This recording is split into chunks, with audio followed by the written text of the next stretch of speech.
بڑی خوبصورت بات ہے، جو بڑی خوبصورت بات آپ نے پوچھی ہے، مگر یہ بخاری، یہ مسلم، یہ ابی داؤد، یہ ترمذی، نسائی، یہ احمد بن حنبل کی مسند، یہ وہ افعال رسول ہیں، یہ محبت رسول کے وہ نقوش ہیں جو ہم دل میں سمیٹ لیں، جو ہم اپنی آنکھوں میں بسا لیں تو ایک آئیڈینٹی کریٹ ہوتی ہے۔ آئیڈینٹی کو غلط پلیس نہیں کرنا چاہیے۔ چلیے آئیے پہلی حدیث دیکھتے ہیں۔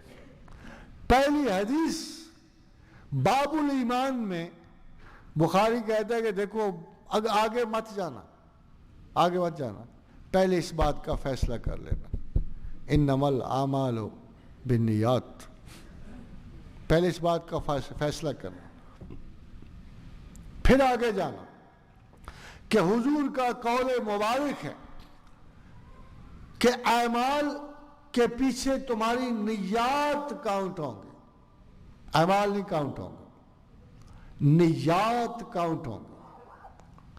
ہو سکتا ہے کہ عمل غلط رخ پہ جا رہا ہو مگر اس کی نیت درست ہو، تو تمہاری نیات کاؤنٹ ہوں گی، اعمال تمہارے بعد میں آئیں گے۔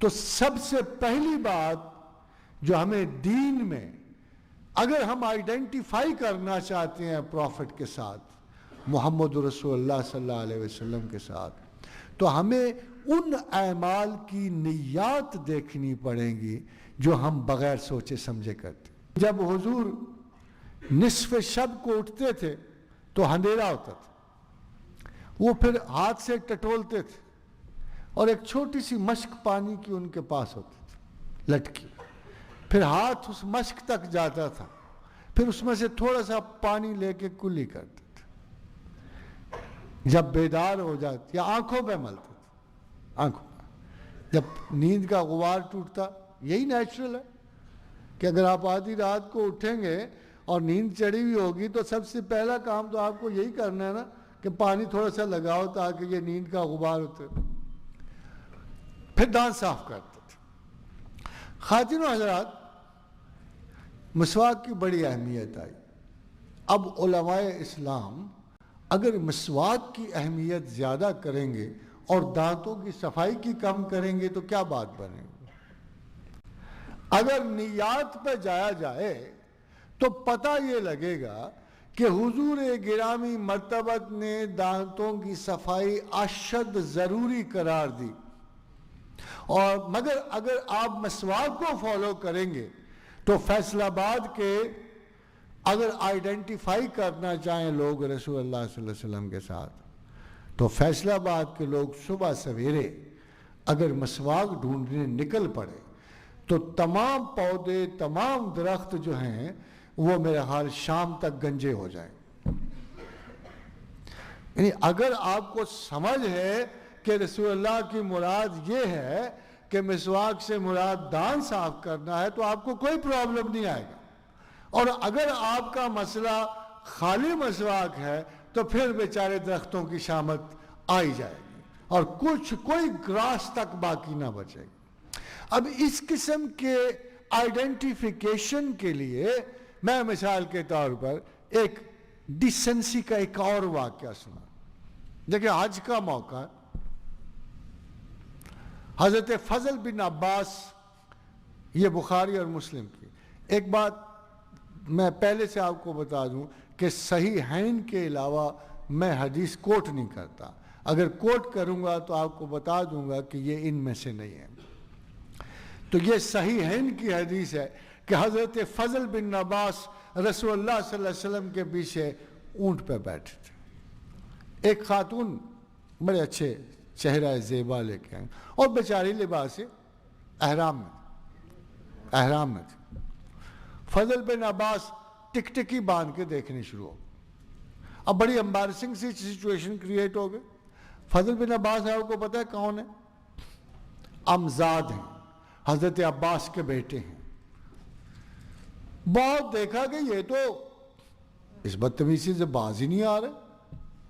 تو حضور نے ان کا چہرہ اس طرح لے کے ہاتھ میں ادھر پھیر دیا کہ بس بہت ہو. یہ وہ ڈیسینسی ہے.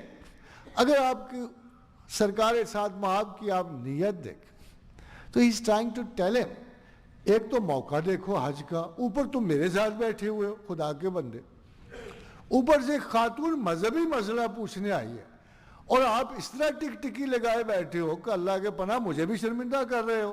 تو آپ نے انتہائی ڈیسینسی سے منہ لے کے ادھر پھیر دیا. Now a teacher's right is there. This is the way to teach. کوئی لفظ نہیں بولا. لفظ بولتے تو عمومی ایک سچویشن یہ کہتی ہے کہ اگر لفظ بولتے تو سختی ہو جاتی, زیادہ شرمندگی ہو جاتی, دونوں طرف امبیرسمنٹس ہو جاتی. تو لفظ نہیں بولا, صرف آرام سے ہاتھ میں منہ لے کے ادھر پھر. اب خواتین و حضرات, آئیے بہت سارے چھوٹے چھوٹے مسائل ایسے ہیں جن پہ مجھے بعض اوقات تعجب ہوتا ہے کہ ہم کن باتوں پہ جنگ کرتے. یہ کیا ہوا کہ جو چیز آپ کو سوٹ کر گئی آپ نے کہا ہے بخاری میں, اور جی چیز سوٹ نہ کی آپ نے کہا روایتی خراب ہے, درایتی خراب ہے. Let's see, we should be aware of our faults. We should be very much aware of our faults. اور اگر آپ کو سوٹ نہیں, کسی نظام میں ساری چیزیں تو آپ کو سوٹ نہیں کریں گی, ایک آدھ نہیں بھی کرے گی. اگر اللہ کے رسول نے فرمایا بھائی بھویں منڈانے والی مردود ہیں, اب ایک خاتون چلے گی ابن مسعود کے پاس. اچھا مزے کی بات ہے اس وقت بھی عورتیں بھویں منڈاتی تھیں اور وگز لگاتی تھیں. تو اب چلے گئی, کہا ابن مسعود تم عورتوں کو منع کرتے ہو ان باتوں سے, کہاں لکھا ہے؟ یہ تو قرآن میں نہیں آیا. فرمایا آیا تو ہے, اللہ نے کہا ہے کہ رسول جو دے دیں وہ لے لو, جس سے منع فرمائے وہ چھوڑ دو. اب اگر تم انسسٹ کر رہے ہو تو ظاہر ہے کہ خدا کے رسول نے ایک واضح حدیث فرمائی ہے اس پہ, تو تم اسے چھوڑ دو. تو تم کیوں نہیں چھوڑتے؟ یہ وہ باتیں ہیں کہ جب ہمارے دل کو باتیں لگ جائیں, اب بس مرد اور عورت کے معاملات ہیں, مرد ہمیشہ وہ حدیث کوٹ کرے گا عورت کو جو اسے سوٹ کرتی, اور عورتیں وہ بھی جوابی کارروائی کرتی. وہ اپنے مقصد مرد کی ڈیوٹی ادا کرنے کی کوئی حدیث وہ کوٹ نہیں کریں گے, اور تمام وہ حدیثیں کوٹ کریں گی جو ان کی فیور میں جاتی ہیں. تو کوئی سسٹم کی تسلیم ایسے ہوتی نہیں. اور اسلام میں اور باقی سسٹم سے ایک بہت بڑا فرق ہے. خواتین حضرات یہ بات توجہ سے سنیے گا کہ اسلام کو دل تسلیم کرتا ہے, باقی سسٹم جبرن ہیں سارے. اسلام واحد سسٹم ہے جس کو لوگ دل سے تسلیم کر کے اس پہ عمل کرتے. اسلام کی خوبی دیکھیے کہ آج کے اس دور میں جبکہ ایز اے سسٹم پچھلے ہزاروں اور سینکڑوں برسوں سے یہ کہیں بھی مستعمل نہیں ہے, پھر بھی لوگ دل سے اس پہ عمل کرتے ہیں. آج بھی کر رہے ہیں, آج بھی لوگ نمازیں پڑھ رہے ہیں, آج بھی لوگ زکوٰۃ دے رہے ہیں, صدقات دے رہے ہیں, آج بھی اسی طریقے سے وضو کر رہے ہیں, آج بھی خدا کو مان رہے ہیں, احکامات رسول کو مان رہے ہیں.